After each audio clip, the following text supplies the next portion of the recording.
Hello world, this is Nick Jackson, and today we're talking about peacefulness. And today we also have one of my favorite alumni. I'm so excited to bring this message to you. Let's go.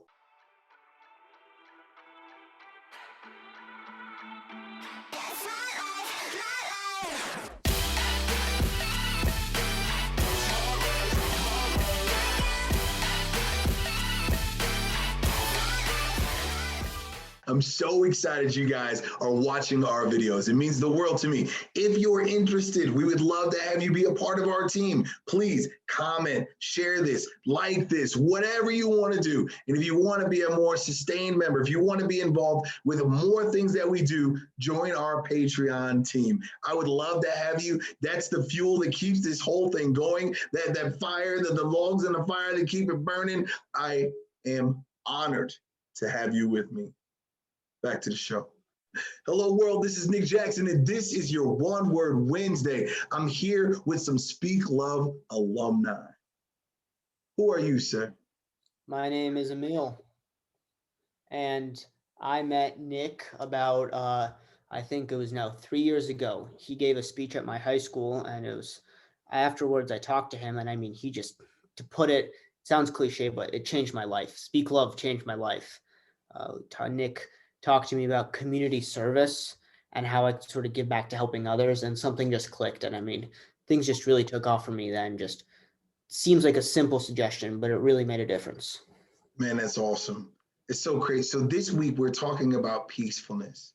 And I remember, like, I was at the speech. People were leaving, and there was somebody who stood behind, who waited for everyone to get through. That person was you. I can remember what you had on. I remember the jacket you were wearing. I remember the look on your face, and there was the lack of peace.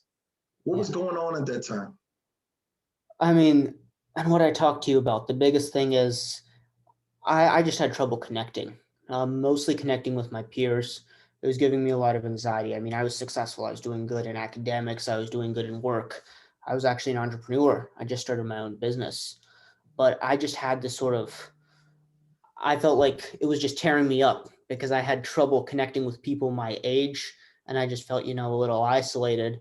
And, the Speak Love Nick's words rang to me. And I thought I'd ask him, what do I do? Yeah. It's so crazy because I remember you coming to me, and I meet a lot of people, right? I remember you coming to me, and there was something about that moment that was really, really special. I remember though, in response, I was encouraging you to get involved in community service. And I want to know, what did you do? See, because when I leave, right, I don't really get to keep in touch. So like what did you end up doing and why? So it gnawed on me. So I got involved in a few, elderly assistance programs, teaching them how to use technology. And that was cool. And I realized I loved it. And then I was speaking to my best friend's dad. My best friend's dad was actually a victim of slavery, modern day slavery, labor trafficking. So him and his family were forced to work without pay, had to, weren't allowed to leave a restaurant, and things like that. And I just got involved with his mission. And it was a crazy ride. I just got a chance to connect with other victims. I got a chance to grow. I got a chance to work on everything from, the nitty gritty to, going to the White House, getting to work on White House reports. And it was a journey. And that's really where it started. And I got involved with other campaigns along the way, the Leukemia and Lymphoma Society, the Students of the Year, raising money for kids with blood cancer, Holocaust survivors.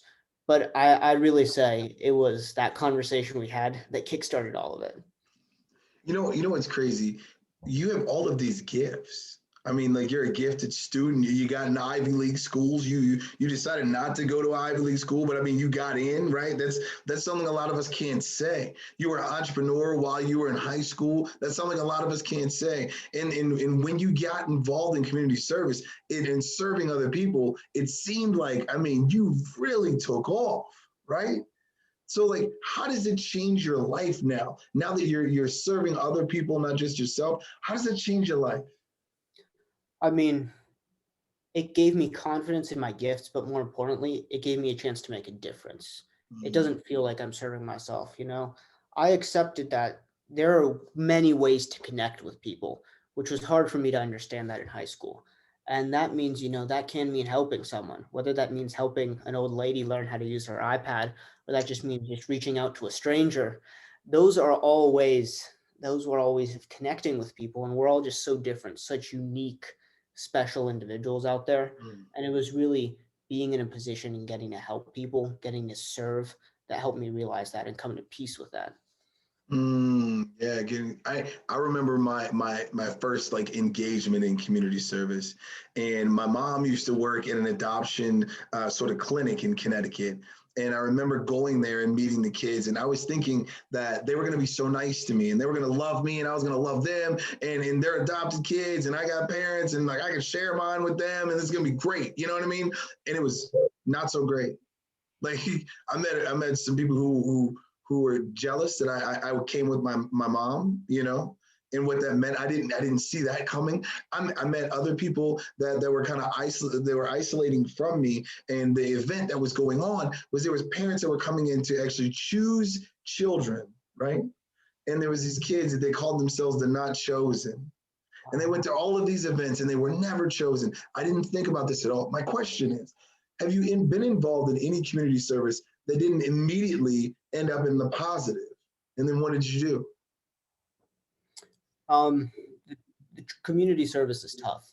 I think the one thing, as you mentioned, that story teaches you empathy, and empathy for people, and empathy for people you might not have even thought of before. It definitely made me a more empathetic person because I saw the struggle that people were going to.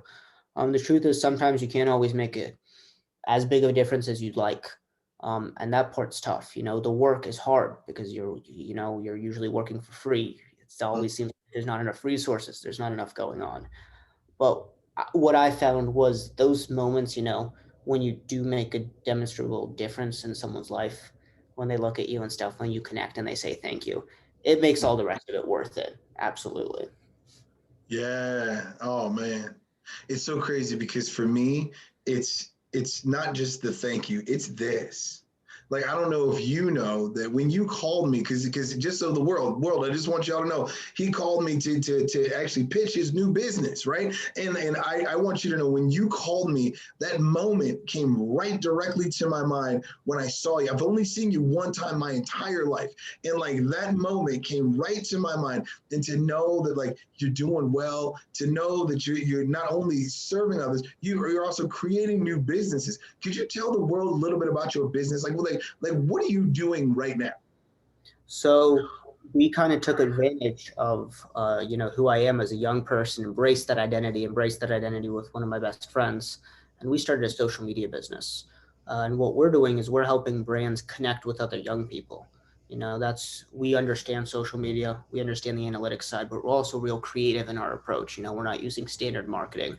We're just trying to humanize brands. We take over their social media and we just help them get their message out there, help them connect with young people, help them connect with all people, but especially young consumers, sort of help them speak their language and get noticed by, if right now they're getting noticed by hundreds of people, let's start getting them noticed by thousands of people. That's awesome. And I just want you to know I'm interested. I want to find out more. I want Speak Love to be across the nation, across the world, because it's such an important thing. And I know one of the things that we do, for nonprofits and for smaller groups, we every month we do a free speech. Like we choose an entity, and every month they can come and they petition. We take it to our team, and we choose one thing. This month we did New Richmond's Hope Squad. And so that's our free speech for the month. And then next month there's something that's going on in another part of the town. My question is, how are you still serving with your business outside of creating jobs? Well, absolutely. We're doing something a little bit similar in the sense that for every 1 hour that we get paid, we give an hour back to the community.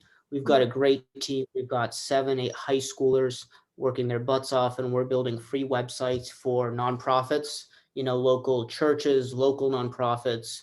We're helping them with their social media strategy. These are sort of things that every organization needs to stay relevant. But we're not in it, for a discount or anything like that. We're a social impact business. So every hour we get paid, we do an hour back for free. No strings attached. We take care of everything on the nonprofit side, even the cost of the website. And we're trying to give back to the community, spread more good, do all of that. and make it an equal split between what we're doing for profit and what we're doing just to give back. So I got to ask you this question. I only got two more questions. This is close to my heart. What is success to you? Is success making money? Is success serving others? Like, what is the definition of success for you right now? You know, my definition of success has changed a lot. And I thought it was one thing before I talked to you. And then, I thought it was totally something different when I got involved with community service and, starting your own business, being a coach. Those things all change it. But I think what success means to me is if you can be in a spot where you can impact a lot of people's lives for the better, ideally, but just having that impact, being able to be a difference maker, that matters. And that's success. Absolutely. My success has always been replication. Yeah. So I come from a long line of pastors that preach in churches, and I come from a long line of teachers, and I'm kind of a meld of the two. I'm an educator, and I'm also strong on the spiritual side, and we bring these things together, and we recognize that there's love that's on both sides, and we need to come together to move to the next level. When I see people take in this message, it doesn't matter what church you go to or what high school you went to or how much money you have. If you can replicate this message that's been replicated to me, that's success. Last question. Sorry. Were you going to say something? Did I cut you off? No, absolutely not. I was going to say, that's why I love you, man. That's why I love what you do. You mean it. I love it too. Here's my last question. There's people out there that feel isolated, especially with COVID, but I mean, just period. I mean, they've been successful in a multitude of different things throughout their life, but there's a disconnect when it comes to connecting with other people. And I'm not going to lie, sometimes I feel the same way. Yeah. When you find people like this, or let's say it this way, if you have one thing to say to an ocean of them right now, what would you say? I'd say own it. I became comfortable with myself and became better at connecting when I realized that, you're never going to be like the other person, or you might never exactly be like what you think how you want to act or be right now. But the minute you own that and you start thinking about what can I do with my gifts, what can I do with what I'm feeling right now to make an impact, you're just going to feel so much better, and you're going to find yourself, it's a lot easier to connect with people when you're not trying to be the same as them, but just own your individuality and turn that into strength. That was fire. Listen, yeah. I did not give him these questions beforehand. You absolutely knocked that one out of the park. Do me a favor, tell everybody how they can connect with you. If they're interested, how they connect with you, your business, go. Absolutely. Feel free to email me, reach out to my business, any social media. We're called Full Bloom, all one word, like a flower, Marketing and Solutions. We're on Facebook, we're on Instagram.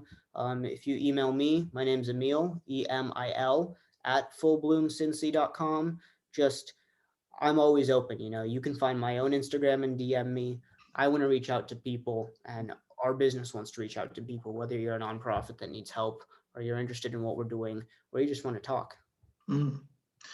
Last thing, I know I said the last thing 2 things ago. If you're a high school student and they want to get involved, can they email you? Can they say like, I'm looking to do what you do? Can they email you?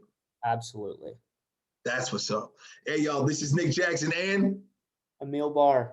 And I challenge you all to own your greatness. Man, I love that. Have a great week. Peace.